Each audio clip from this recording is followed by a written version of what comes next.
Mais allez, dépêchez-vous, le téléphone. Mais non. Mais bouclez-la, vous, hein. Qu'est-ce que c'est que cette histoire, là?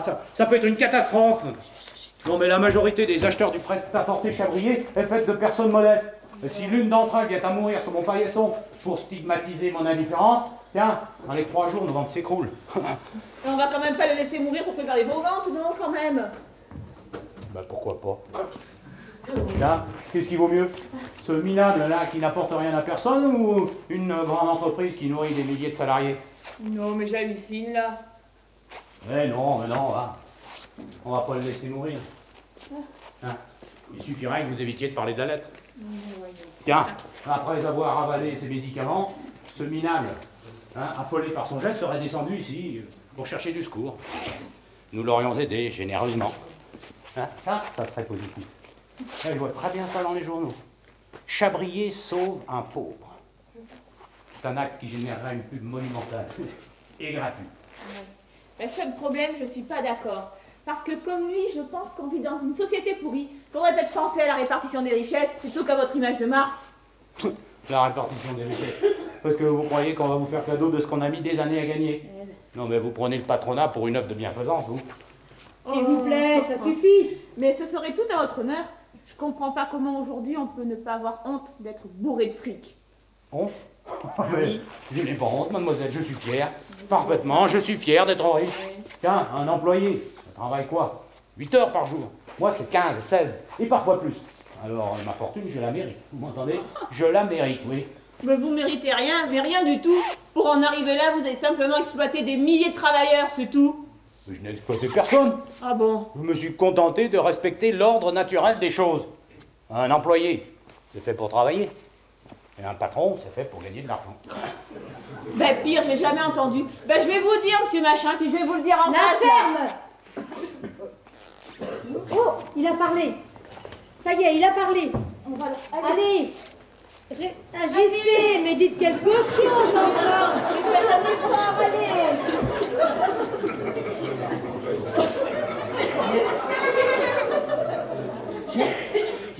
Je suis mort. Mais non, vous n'êtes pas mort, ne vous inquiétez pas, on va s'occuper de vous. Je suis pas mort, c'est sûr. C'est sûr. Allez, respirez. Allez, Allez, on va vous aider. Laissez-moi. Allez. allez, respirez, je vous dis. J'y arrive pas. Mais si. J'ai chaud, j'ai froid. Ça va, allez, j'appelle le médecin. Mais stop! T'appelles personne. Quand j'étais gosse, j'avais un oncle qui a tenté de se suicider 4 ou 5 fois. Alors je sais ce qu'il faut faire, hein. On a de la teinture d'iode? Ah oui, oui, oui. De l'alcool à 90? Oui. Parfait. Aide-moi, on va l'emmener dans la chambre. Attendez. Si vous permettez, je préférerais que vous me donniez restant de cachet. J'ai pas dû en prendre assez. Mais votre avis, on en a rien à foutre, mon vieux. Allez. Mais monsieur Morin, allons, c'est juste un mauvais moment, on va vous aider, on va vous sortir de là, hein. Et franchement, je tiens pas vraiment à en sortir. Bon, vous bouclez là, hein. On a commencé de vous sauver, hein. Alors on continue, hein. Et lui parlez pas de cette façon. L'esclavage est aboli en France, hein. Continuez comme ça et moi c'est les flics que j'appelle. Les flics. On va vous croyez dans une banlieue difficile, là? Non, ça va, ça tourne pas trop. Dites. Mais au fait, dites là. Je pourrais savoir pourquoi vous êtes venu vous écrouler spécialement devant ma porte. On pourrait peut-être plutôt s'occuper de sa santé, non? Ah, vous, hein, bouclez là. Je vous dis qu'il ne mérite rien. Alors, pourquoi spécialement devant notre porte? À 2 reprises, dans l'ascenseur, je vous ai dit que j'étais retraité avec une petite pension ridicule. Que si vous pouviez me donner quelques heures de travail par-ci, par-là, vous m'avez répondu oui. Il n'y a jamais eu de suite. Dans l'ascenseur? Vous vous rappelez plus? Si. Ah, l'ascenseur. Mais si. Bon, allez, on y va. Tu es sûr de ce que tu fais, hein? Mais oui, je suis sûr. Allez, laisse-moi maintenant. Monsieur Chabrier, je vous préviens, Si jamais il y a le moins de problèmes, votre image de marque risque de devenir grande, comme un confetti. Oui, bon, ça va.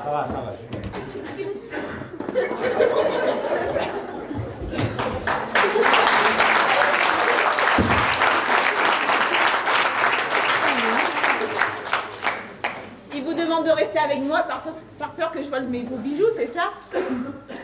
Oh vous, hein, votre agressivité, ça commence à bien faire, hein. Mais au fait, vous le connaissez vraiment, ce bonhomme? Oh ben vaguement, il a sa chambre de bonne au-dessus, à côté de la mienne. Mais on se croise de temps en temps. Il me dit « Bonjour, ça va ?» Moi je lui réponds « Ça va, et vous ?» Il me fait « Très bien. » Et il avale des tonnes de médicaments. Les relations habituelles de voisinage, quoi. Il vous offre un petit remontant? Oh, c'est pas de refus. Ah, enfin une parole toute simple. Je me demandais si vous étiez capable de parler d'autre chose que de la lutte des classes. Remarquez, si vous êtes naïve, Merci. ça peut vous faire passer encore une 50aine d'années, mais ensuite, il faudra passer à des choses plus sérieuses. Les rhumatismes et les regrets sur votre vie ratée. Vous avez remarqué que nous nous sommes déjà rencontrés plusieurs fois? Effectivement, je sais même que vous êtes étudiante. Je vous disais ça parce que moi j'ai l'impression que pour vous les riches, nous sommes transparents. Nous, les pauvres, non? Mademoiselle, Oui? vous commencez à m'emmerder.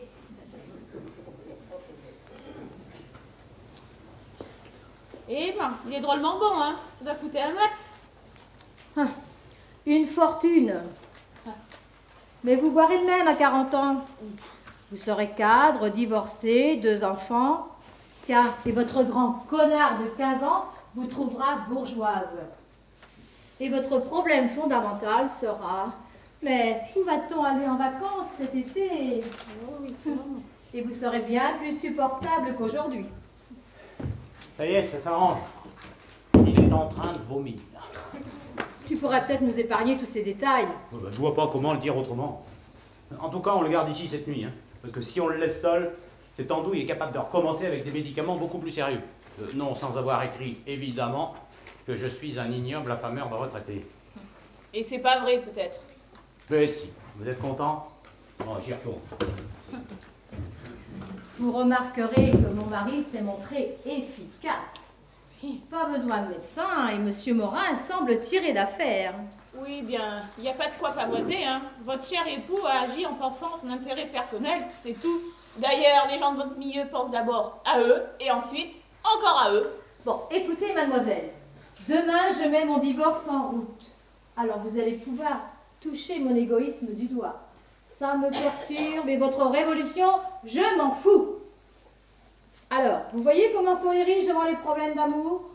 Exactement comme les pauvres. Oh, bah, désolé, hein. Et c'est grave pour vous ce divorce? Mais qu'est-ce que ça peut bien vous faire?